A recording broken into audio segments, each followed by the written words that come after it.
Assalamualaikum warahmatullahi wabarakatuh. Perkenalkan, nama saya Indah Rusliana Darmayati, NIM 21 dari kelas B. Apakah Indonesia memiliki banyak cadangan sumber daya alam? Iya, karena di Indonesia sendiri terbilang memiliki potensi sumber daya alam yang melimpah. Pengelolaan sumber daya alam atau SDA yang ada di Indonesia sudah semestinya memberikan nilai tambah kepada perekonomian masyarakat. Contohnya seperti di subsektor migas, cadangan minyak di Indonesia yang tercatat saat ini 3,8 miliar barel. Lalu dari sisa cekungan yang belum dieksplorasi, yakni sebanyak 74 cekungan menyimpan potensi minyak 7, miliar barel. Selain minyak, Indonesia tercatat memiliki cadangan gas sebanyak 135,55 triliun standar kubik feet atau TSVC. Cadangan gas tersebut terbesar di beberapa lokasi dengan pembagian P1 atau terbukti 99,06 TSVC, P2 atau cadangan potensi sebesar 21,26 TSVC, dan P3 atau cadangan harapan sebanyak 18,23 TSVC. Di subsektor minerba, cadangan batu bara terbukti kini menyentuh 39,89 miliar ton, sementara cadangan komoditas tembaga sebesar 2,76 miliar ton.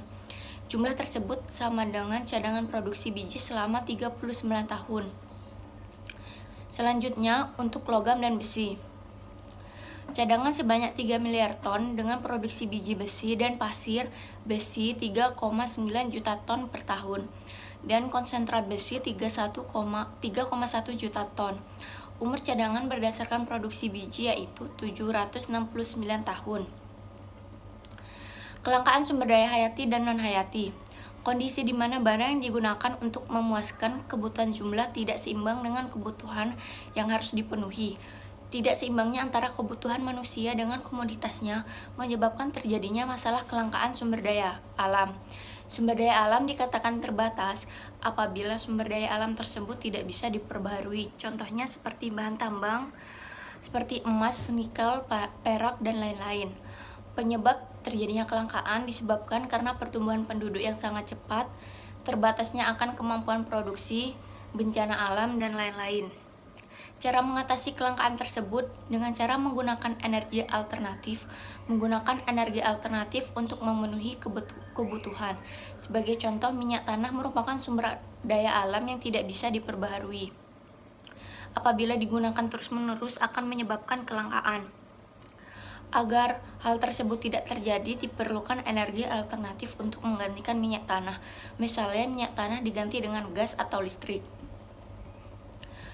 Eksploitasi terhadap SDA secara berlebihan tanpa perencanaan yang baik dengan tidak memperhatikan daya dukung lingkungannya secara pasti telah membawa dampak bencana bagi kelestarian dan keseimbangan ekosistem dari kehidupan manusia di dunia ini. Salah satu penyelenggaraan pemerintah dalam negara adalah meningkatkan kesejahteraan hidup warganya melalui pelaksanaan proses pembangunan di berbagai bidang. Untuk menunjang pembangunan eksploitasi SDA harus diselarakan dengan kondisi lingkungan hidup sebagai objek pengaturan dilindungi dari perbuatan manusia agar interaksi antar keduanya humoris. Nampak jelas, semenjak Orde Baru memegang kendali pemerintah, telah menempatkan pertumbuhan ekonomi dalam paradigma pembangunan nasional. Dengan salah satu strateginya adalah menguatkan peran konglomerasi perusahaan transnasional untuk eksploitasi sumber daya alam secara besar-besaran, sehingga diharapkan adanya trickle-down effect bagi masyarakat dalam menempatkan jatah hasil pembangunan. Konservasi merupakan suatu upaya pelestarian lingkungan, akan tetapi masih memperhatikan manfaat yang bisa didapatkan pada saat itu dengan cara tetap mempertahankan suatu keberadaan setiap komponen-komponen lingkungan untuk pemanfaatan di masa yang akan datang. Berdasarkan jurnal yang saya review berjudul Pengelolaan Sektor Minyak Bumi di Indonesia Pasca Reformasi oleh Rozikin tahun 2015. Kebijakan yang telah dilakukan oleh pemerintah yaitu kebijakan di subsektor minyak bumi di Indonesia. Untuk mewujudkan ketahanan energi ditempuh dengan penerapan konsep hak menguasai negara atau HMN. Konsep HMN dalam sektor minyak bumi dijabarkan dengan kebijakan tata kelola minyak bumi yang berbeda dari masa ke masa. Kebijakan